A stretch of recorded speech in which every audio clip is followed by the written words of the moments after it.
Hello, everybody. How are you? This is an interview I did with the extreme singer Gary Cherone back on August 24th, 2010. Basically, I was talking to Gary. He had just done a solo record, but we also talked about extreme and Nuno and a little bit about Van Halen. So I hope you dig it. Thanks. Hey, Steve. How you doing, man? I'm good. You doing okay? Yeah, can you hear me? I can. Can you hear me? Yep, very good. Cool. I appreciate you doing this, Gary. I listened to Take Us Alive, man. I thought it was really great, really cool. Thank you. You're welcome. Gary, can we I would just like to fill in a little bit of the back history, if we could, for just a couple minutes here. I mean, I know that, kind of Waiting for the Punchline was sort of the last record the band had made, and that Nuno wanted to leave the band at that point. I mean, can you kind of fill me in as to what happened? I mean, I thought Punchline was a great record, so I'm just wondering, what happened between, the two of you or amongst the band members, and if you could kind of fill me in on a little. Sure. Yeah. No, we're very proud of that record, and looking back on it, you can see in hindsight, Nuno. Nuno said, I think I remember him saying it was very simple. We just got burnt out. We were touring record, and by '95 we were burnt out, and he wanted to do some solo stuff. I wanted to keep the band together. I tried to convince him to do, maybe we do a greatest hits, take a year off, put a couple new songs on and do that. But he wanted to do some stuff. Schizophrenic was a great record. It wasn't a fight more than anything. I remember the day. He called me. I was pretty bummed. But it's so funny because it was in '96, and we did record some stuff for the next record. We did some demos, and that year I think I got an operation on my throat, and I was down for like 5 months, and then Van Halen called. So it all happened so quickly that we didn't really have time to process it. So that's what happened. That's what happened in '96. And then it took this long. Took this long to get back together. But it was just a matter of burning. It was a matter of the band getting a little burnt out.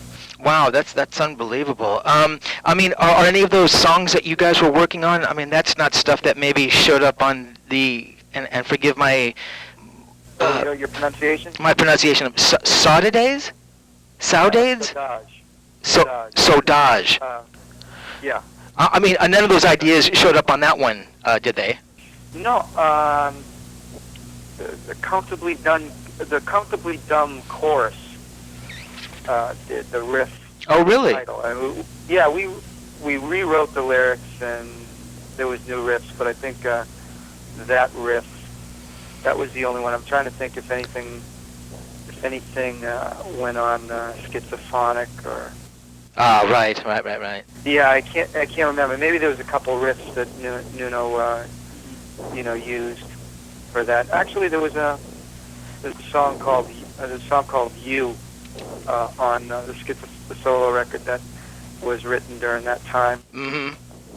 And no. There's probably, who knows? I mean, some riffs, some lyrics, some titles are I remember Kid Ego being a 7-year-old title I had. Oh, really? Song. So I just had the name. So no, I don't think much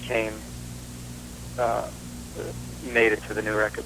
Gotcha. So Nuno leaves. You have this throat surgery, which has to have been a little, throat surgery for a singer. I mean, must be like an operation on your, what, if you're a porn guy. No offense to anybody, but I mean, that's got to be. And then you get the call from Van Halen. I mean, in your mind, Gary, I mean, were you looking? Well, you wanted to keep on with Extreme, so conceivably you would have found another guitar player and done that. I mean, had Van Halen not called? Yeah, no, I don't know. Who knows what would have happened. I probably would have started another band. I don't know if I would have replaced Nuno, because Extreme You know, we were together for 10 years, and you know, the sum was greater than the part.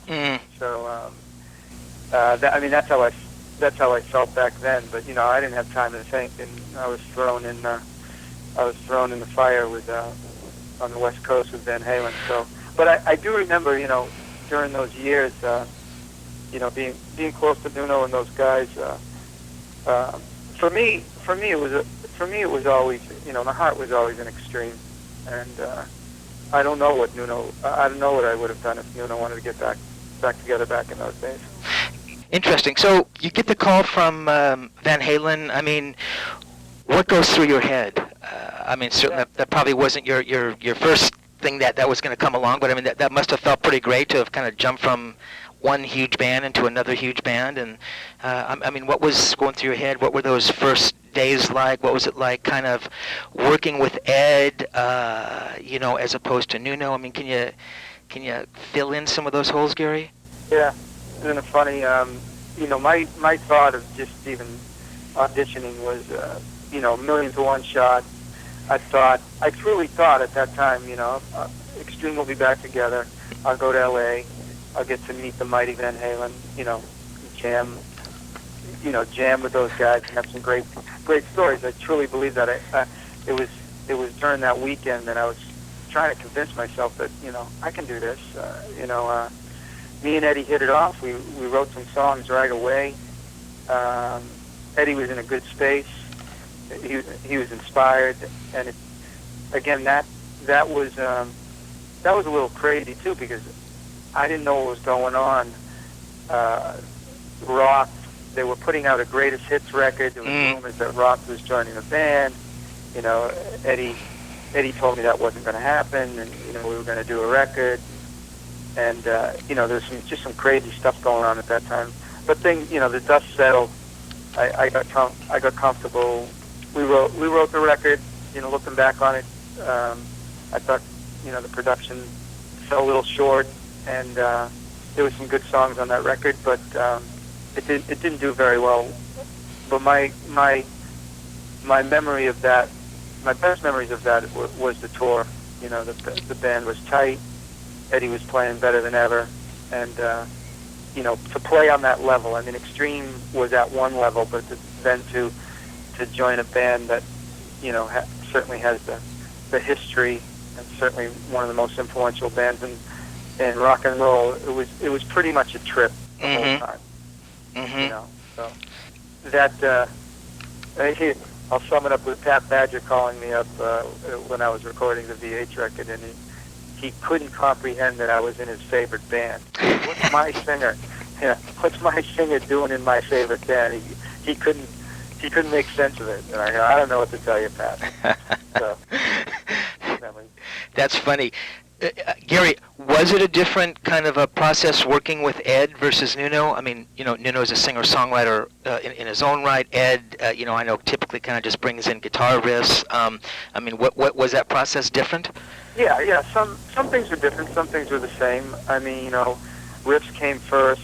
Most of the time with Van Halen, you know, with Extreme, I have some lyrics to show Nuno. It would happen differently, you know. He'd have a riff, I'd write lyrics to that. And of course, you know, spending 10 years with Nuno, you know, there's a comfort zone there. Going into Van Halen, one of the things I found out that it was always the music first, and then either Roth or Hager would do their thing to it. And I remember Eddie saying this was the first time that he was inspired by lyrics, because I'd have a set of lyrics and I'd show him, and he would write to the lyrics on occasion. That was the first for him. So it was more from his side that it was a little bit different. I was used to writing to music or vice versa. Gotcha. So the Van Halen thing ends, and you put together, was Tribe of Judah next? I mean, which man, I was listening to some of that stuff, and Thanks for Nothing, and I thought that was a really cool kind of project you put together. A little different, well, much different really than Extreme, the Van Halen thing. Did your heart lie in the Tribe of Judah thing? Musically, Gary. Were you more of that kind of a heavier guy than we kind of had heard before? Is that? I think so. Towards the end of Van Halen, I was moving in that direction, and that was certainly not in the Van Halen vein. But the one thing coming out of VH and after those years with Extreme, the one thing I didn't want to do was put together a 3-piece rock band again. Yeah. So it started with, what? It took me a little while to find some people that I gravitated to, and I messed around with some keyboard stuff, some electronica stuff. Right. And the funny thing is, I almost came full circle. By the time the Tribe of Judah thing ended, I was starting to incorporate what I'm most comfortable with, some of the Thanks for Nothing, some of the rock, some of the more guitar stuff. So it was an experiment.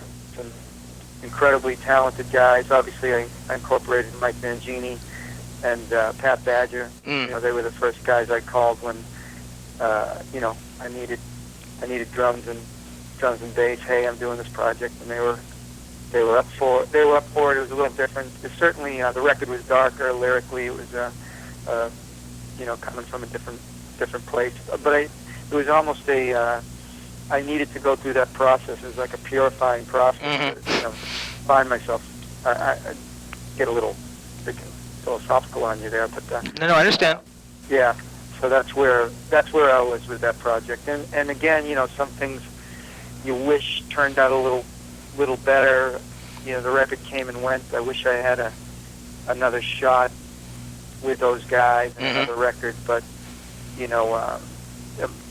budget, money, different things, and then again, I don't know if you're going to bring it up. Then the guitar player in that band, Leo Malaise, was doing some other stuff, totally different, some R&B stuff, and we started writing stuff that was different, and I kind of was moving in a direction of the music that I grew up with, some of that soul pop stuff. I don't know if you're aware of that. No, I wasn't. In fact, because I wanted to get to that, because I know there's all that funk and soul stuff you guys do with Extreme. I was wondering where that came from. Right. That's funny because Nuno and I, I'm a little older than Nuno, but we both loved that stuff growing up. Whether it was later it was Prince or the early stuff, Earth, Wind and Fire, Sly and the Family Stone, all that stuff. That stuff found its way in Extreme, even though kind of that rock funk more came out of that Aerosmith, Led Zeppelin, guitar-oriented groove kind of stuff. Oh, interesting. So in other words, Extreme. That's where you hear your influence is coming from more than the. That's how you think that the Extreme influences manifested themselves as like these Aerosmith riffs. Is that what you were saying? Oh no, I'm saying the extreme influence and some of that funkier, groovier stuff that came through the Zeppelins, kind of the Aerosmith. Oh, yeah, you're right. Interesting. But before all that stuff, I was digging deep when I was doing the soul pop stuff in 2004. When I was a kid and it was only AM radio and you heard Motown. And Jackson 5, Earth, Wind and Fire, you'd hear that, and you'd hear the Doors on the same station when all that music was happening on one station before it got fractured. So that was kind of I'm jumping all over the place. No, that's great. This is great, man. That soul pop EP that was kind of dipping back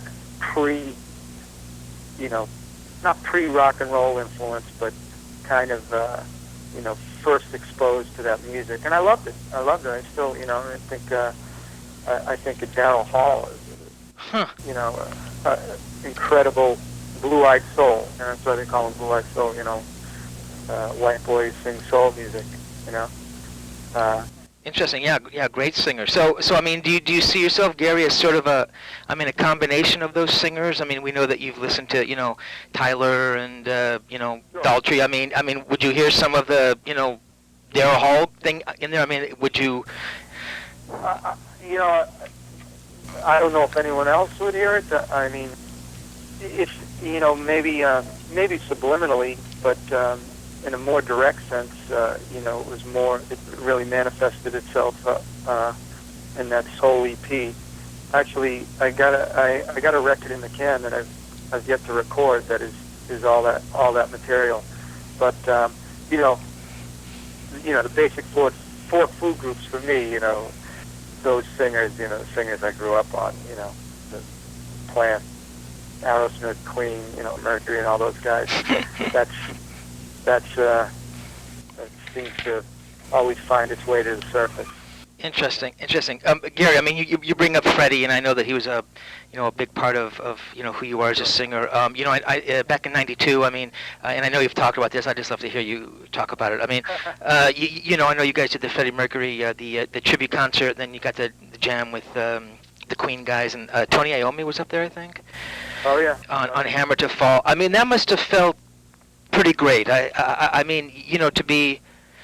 One, to be playing at a concert for kind of, your hero, and then to be recognized by these guys and come up there and do that thing. I mean, that's got to be kind of a, the fulfillment of some kind of a dream, I would imagine.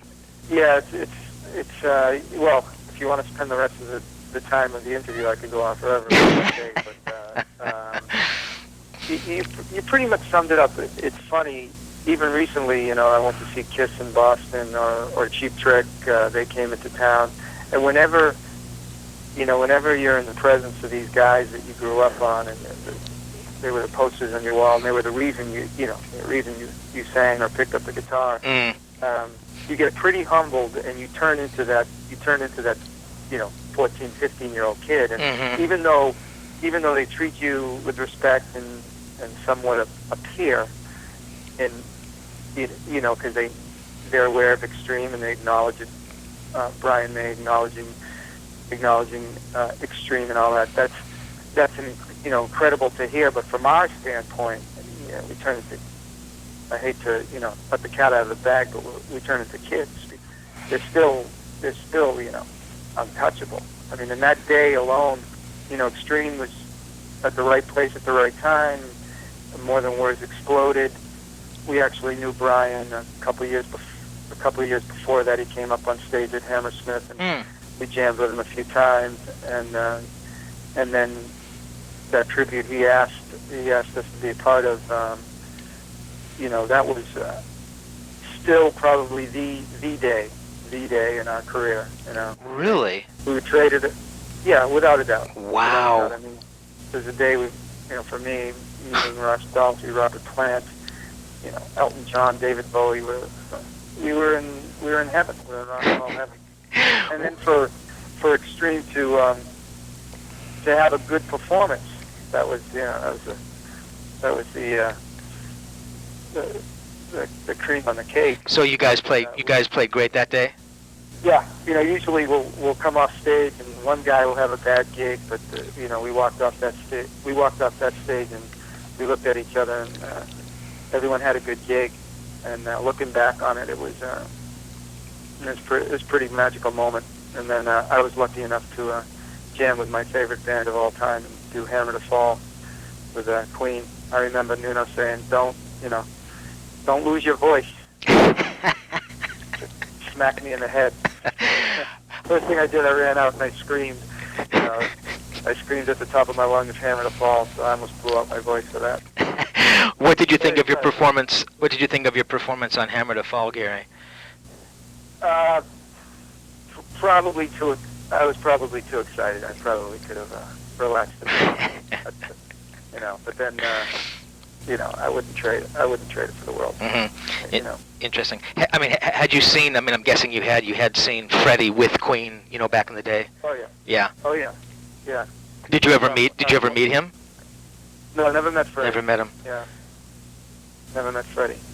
I met his mother. Oh, really? Wow. Yeah, and obviously met the Queen guys and got to be close with Brian, so, that's a thrill. Yeah, that was great. Waiting for the Punchline comes out in '96, and here, 13 or 14 years later, well, not quite that long. And again, Saudades? So, yeah, Saw, as in like... As in Saw. I'm sorry, man. No, listen, I still have trouble with it. Okay. Saudades comes out. I mean, if we think of these, if we think of these intervening 13, 14 years, whatever this is, I mean, music has changed. I mean, a lot. There's all these new bands, Maroon 5 and Kings of Leon and Arcade Fire, all the metal stuff. I mean, you guys are going in to, do your first record of original stuff in many, many years. I mean, are you thinking of the kind of the audience around you, what people have been listening to? Do you listen to any of these bands to, I mean, not to copy them, Sure. you know what I mean, for input? I mean, where do you guys, start off this process? Yeah, no, sure. You mentioned all those bands, great bands. Kings of Leon, great. That's 10 years and 10 years of growth and music coming out, and it's hard not to be influenced by great singers and great music. I don't think if that comes out, it probably comes out subliminally. Yeah. For me, just being in a band with Nuno's pretty prolific musician.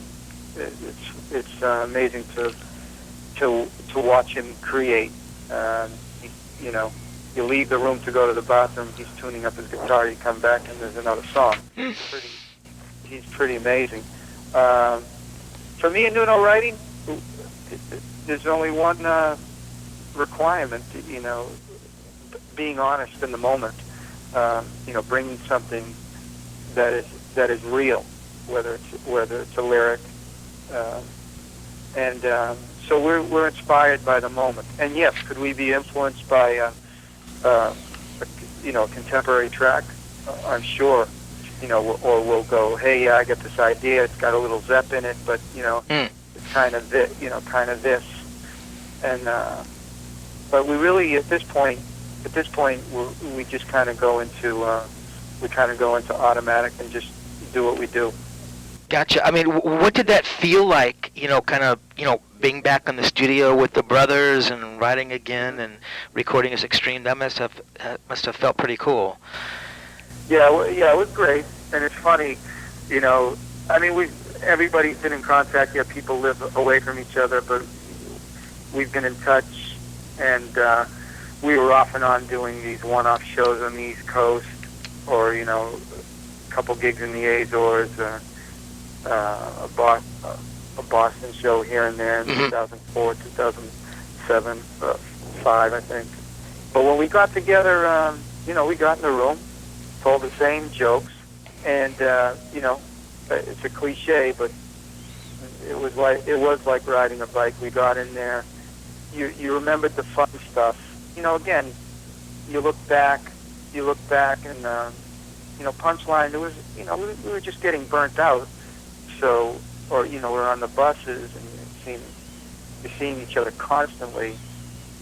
It gets on your nerves. All that fell by the wayside.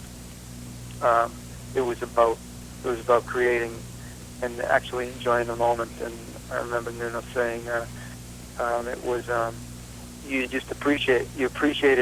we appreciated it more this run, even with the gigs. So it was a little harder. You're a little older. You pick up where you left off, but you enjoy it. Now, if we were touring for the next 5 years, 6 years, will all that shit come up again? Gotcha. Saudades means kind of yearnings for rock, nostalgic yearnings for rock, if I interpreted that correctly. Yeah. Does that mean, Gary, that this was sort of both a look forward and maybe, a look backwards a little bit to, the, Porto Graffiti, Three Sides to Every Story type era? I mean, taking a little bit from the past and kind of, again, making it a little more modern thing? I mean, was it, kind of looking both ways at once kind of a thing? Yeah, sure.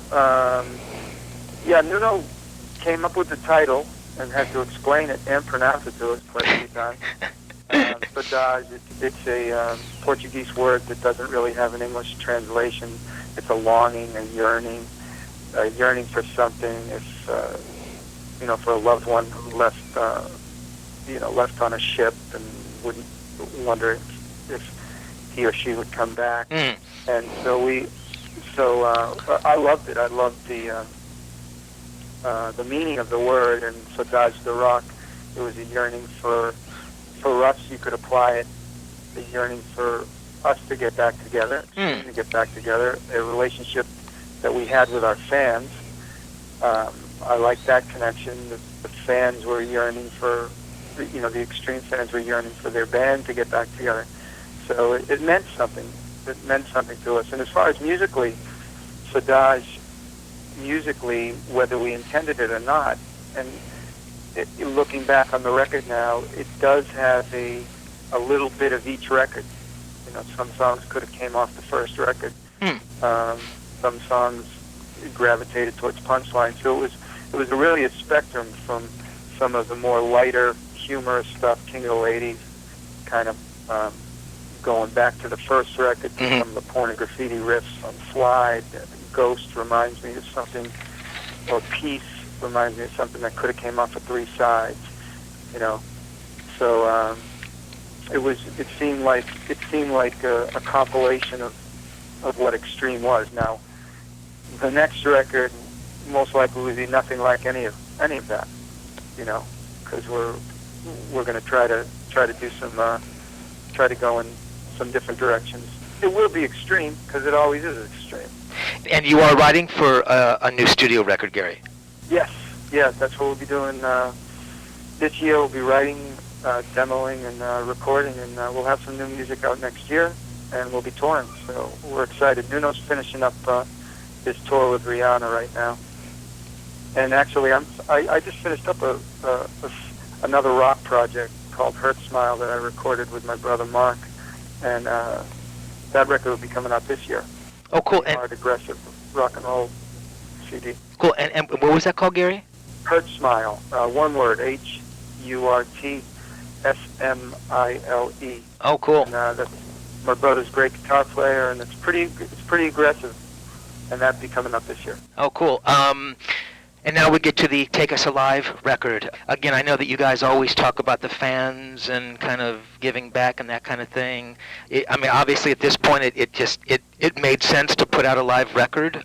You've been away for a while. You've come out with Saudades, and you guys thought, okay, a live record, and we can kind of pull back some of the older stuff, the newer stuff, and you just thought that now was the right time to do that, obviously.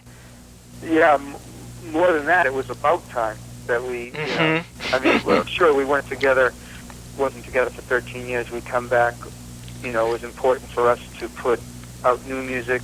One of the reasons we didn't come back and go on tour and do a nostalgia, cash in your chips and get paid, we didn't want to become a nostalgia act. If we were going to come back, it would have to be based on new music. So that's where Saudades came from. And for us, it was about time. We never, even though we did document the porn and graffiti tour, we never put out an official live DVD, let alone a live CD. So it really documents the Saudades tour.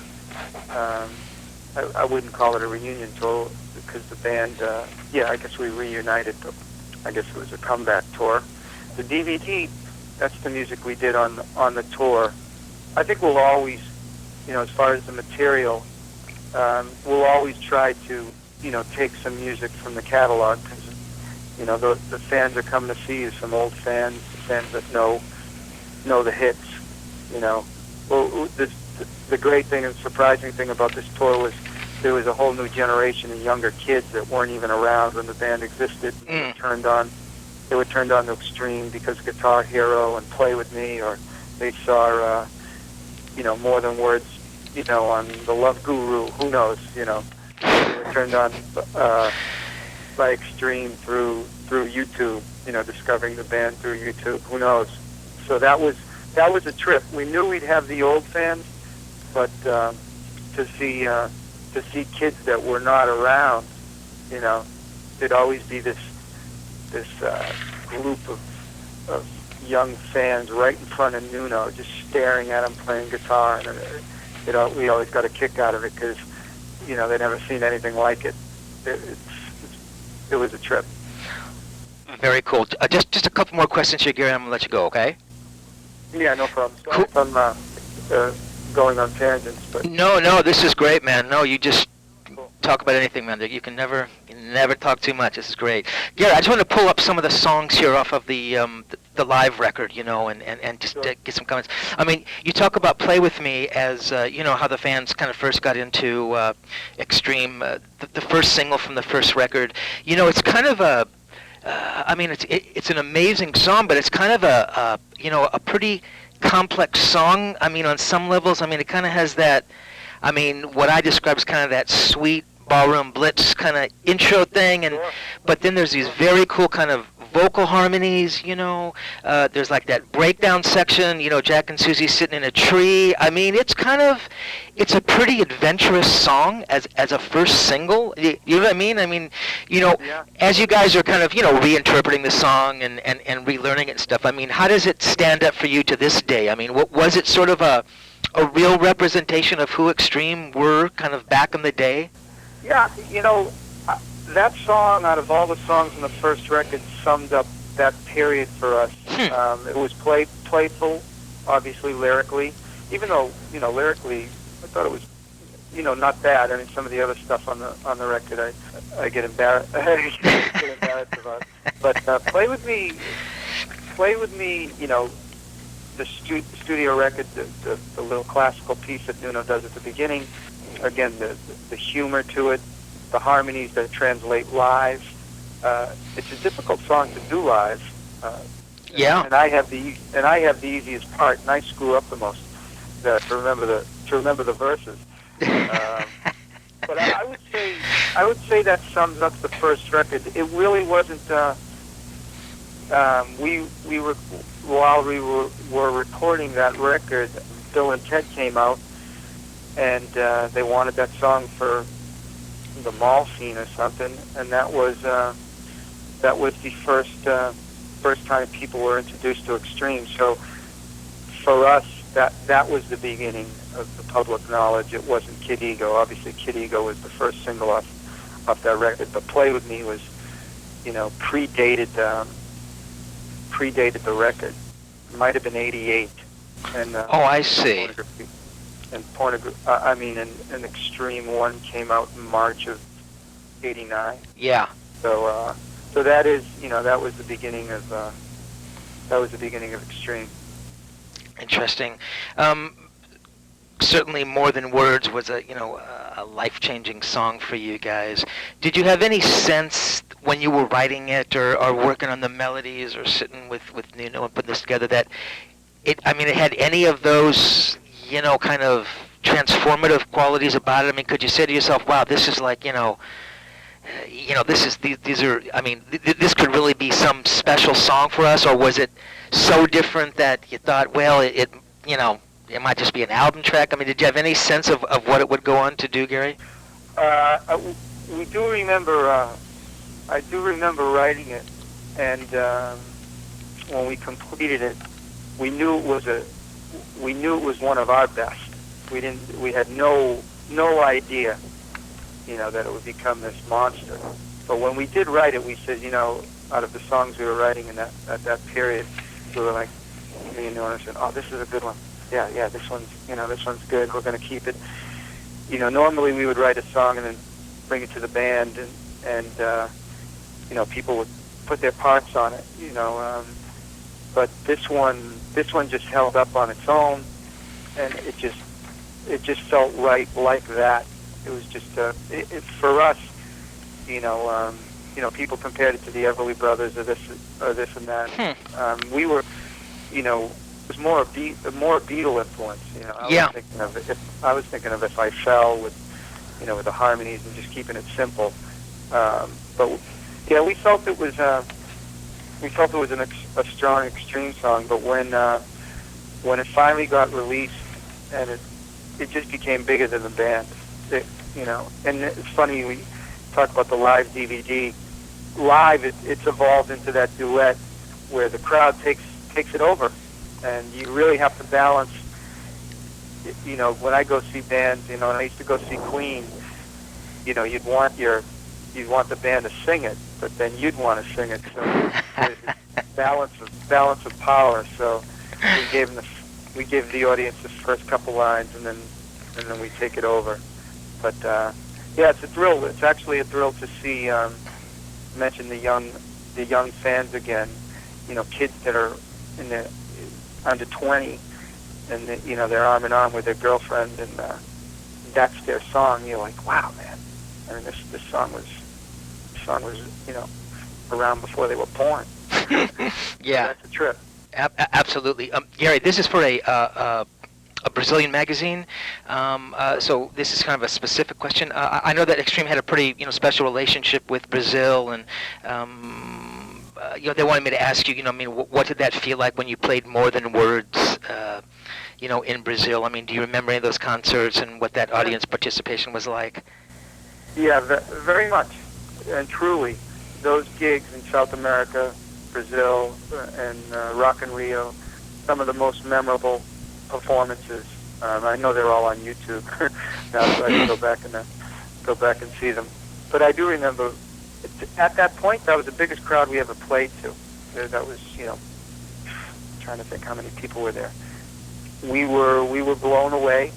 It's a sin. It's a crime that we have not been back there. We feel terrible about it. It was one of the things we wanted to do, coming back with Saudades, and we just couldn't get down there, probably for financial reasons. Mm-hmm.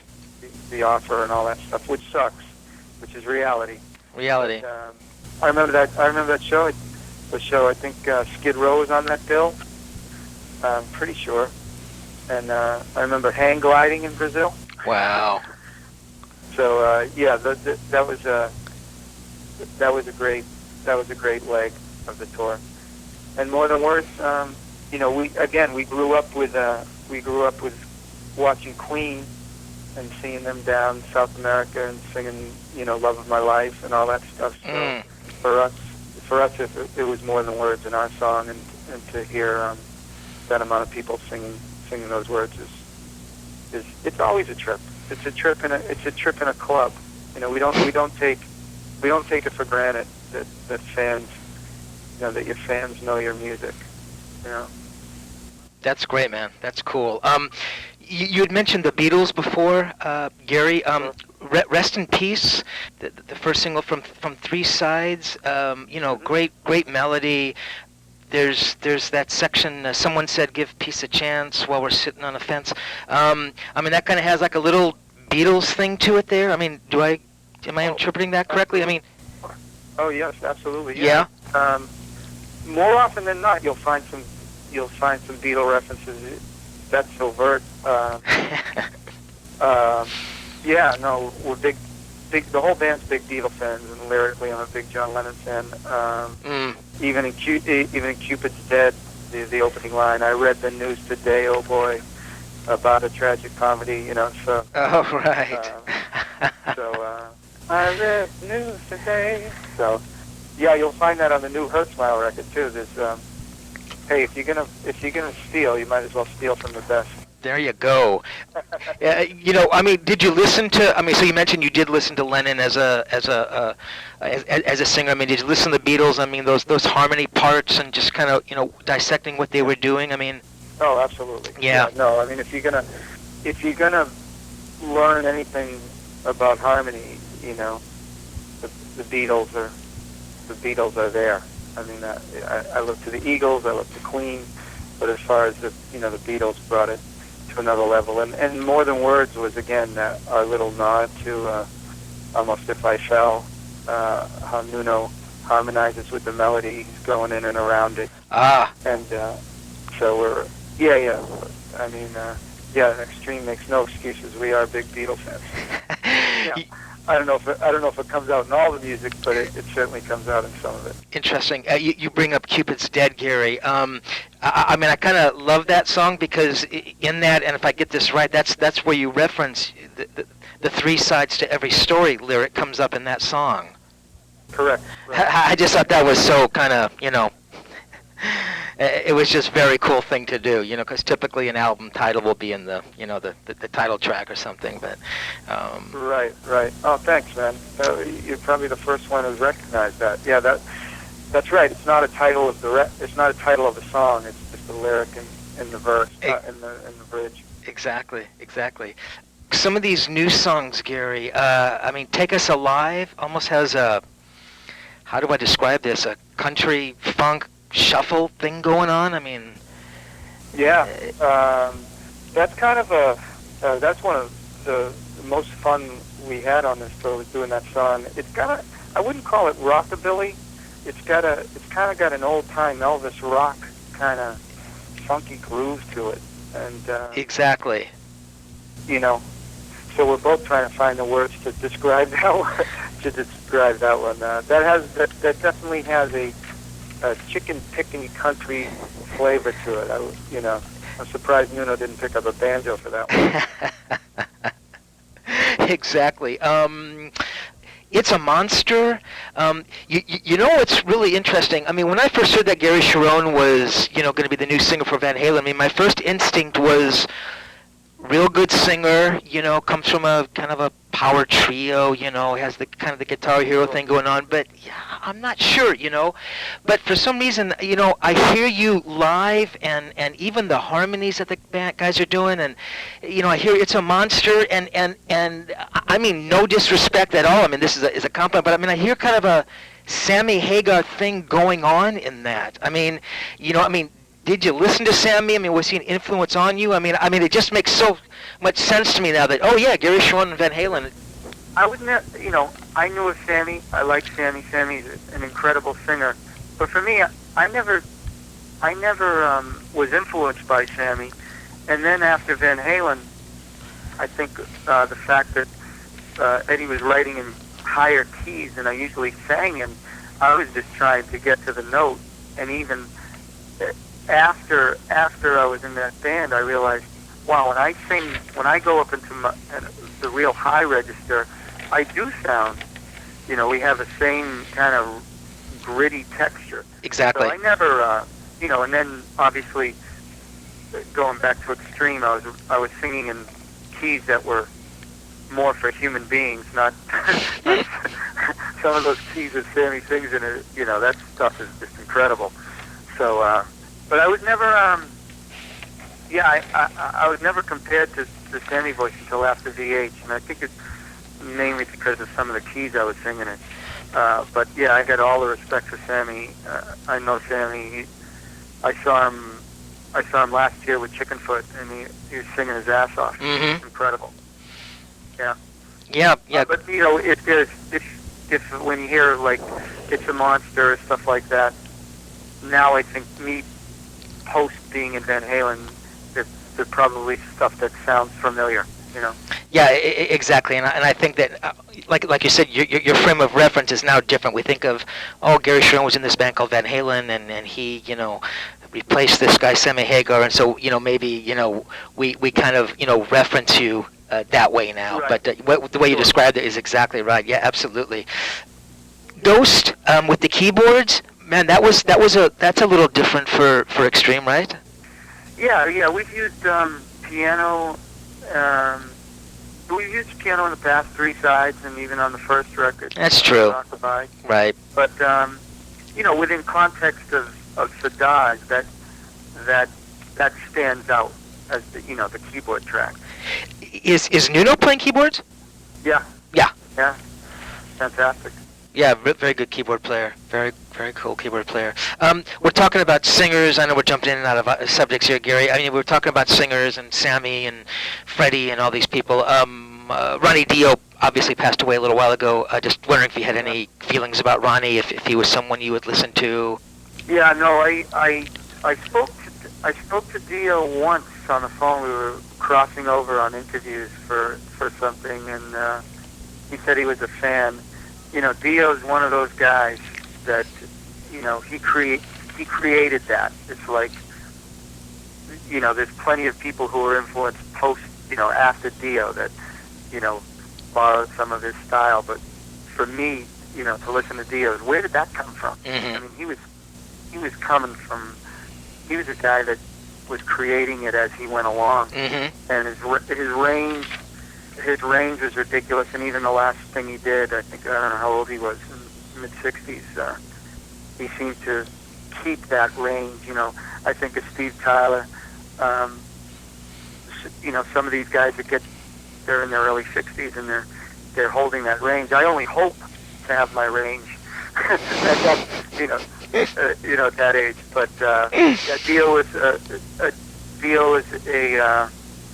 an original, sad, and his legacy is intact for sure. Absolutely. You guys toured with Rat a little while ago. Yeah. I mean, that must have been, you know, pretty cool. I mean, sort of a couple of bands kind of from, you know, back in the day, and Sure. Nuno and Warren and Carlos and all this great guitar for all the fans. I mean, what did that feel like, Gary? Yeah, that was great, and that did come about because Nuno and Warren are friends, and you know they came out, you know, they came out early '80s, and I remember, you know, just hooking up with Nuno in the mid '80s. He was a big Rat fan, and so wasn't Pat, and so for us to do that, and you know they have a catalog of hits, and we did have a concern, like, are the Rat fans going to like Extreme? Are going to like Rat? But by the time we got on tour, it was great. You know, that was a fun part of the whole Saudades run. That was a surprise. The tour was great. Those guys were great. They hung out with us. We hung out with them, and that was a good show all around. That's great. And the last question here, Gary, and this comes from sort of the editor. I would not typically ask you a question like this, but they'd like to know kind of your 5 favorite hard rock / metal albums. Hard rock / metal albums. Yeah, or hard rock albums. I mean, you know. Yeah, I'm more a rocker than a metal guy. Yeah, I know you are. But that's okay. Hard rock. Okay, I'll keep it. I'm a classic rock guy. Gotcha. Some of my favorite records. Name the bands. I don't know if I can name records. I can name bands. It's so tough to name a record of a band, you know, one of my favorite bands. You know, Led Zeppelin. Is it? Depends on your mood. Is it Physical Graffiti? Is it Zepp 1? You know, I don't know. Tough. Aerosmith, Queen. I mean, if you had to name 3 Aerosmith records from which to choose, which 3 would you choose? Yeah, favorite 2. No, that's so tough too. That's an Aerosmith band. I everyone goes to Toys in the Attic, but I think Rock. Yeah. Probably their Toys in the Attic was, they discovered who they were, and Rocks, they knew who they were. So that's a good way to describe it. You know, Queen is Impossible. I love Queen Jazz. I love Queen 2. Night at the Opera and Day at the Races are the same, the 2 sides of the same coin. The same coin. But, you know, the Who Live at Leeds, Portofino. Pretty great. More than Who's Next? I discovered as a kid it was Who's Next, and that is a brilliant compilation of songs. But being a Who fanatic, Quadrophenia is like the wall to me. I can't listen to one song. You just have to dive into it and go, okay, I'm gone for 2 hours. Don't bother me. You know. So, Big Floyd fan, rock band, kind of a prog, progressive. Yeah. You know. Animals. I love the Animals. So those records more than Dark Side? Well, you know, Dark Side again is you know, you hear it so much. You know, you're such a fan, and you've heard you hear Dark Side's like Toys in the Attic to me. I don't really need to hear it again. Mm-hmm. You've heard it so much, that you dive into the catalog. But then when you do turn on Toys, or you do turn on Dark Side, you realize this is a freaking, just a masterpiece. Yeah. It's a masterpiece. Yeah. It's actually ridiculous. And I'll throw something that probably people don't think. I think the Sex Pistols record is brilliant. Really? For all the reasons. To me, people call them a punk band. Yeah, they're a punk rock band, but they were the spirit that they had on that record. It was just rock and roll to me. Mm-hmm. And for different reasons, you listen to Dark Side of the Moon. And just trying to big Alice Cooper fan. I think Alice is one of the greatest performers of all time. One of my favorite Billion Dollar Babies is a brilliant record. Great record. He had great songs. Yeah. Yeah. Now these are all hard rock acts, not metal. No, it's fine, man. They just said metal, if that was your thing. So, yeah, no, that's great, man. That is very cool. We could go on forever. Oh, no kidding. How old are you, man? You sound young, but you sound... Oh, actually, you want to know what? Today is my birthday. Thank you, man. I'm actually... Should I tell you the truth or should I lie? Tell the truth. I'm 57 today.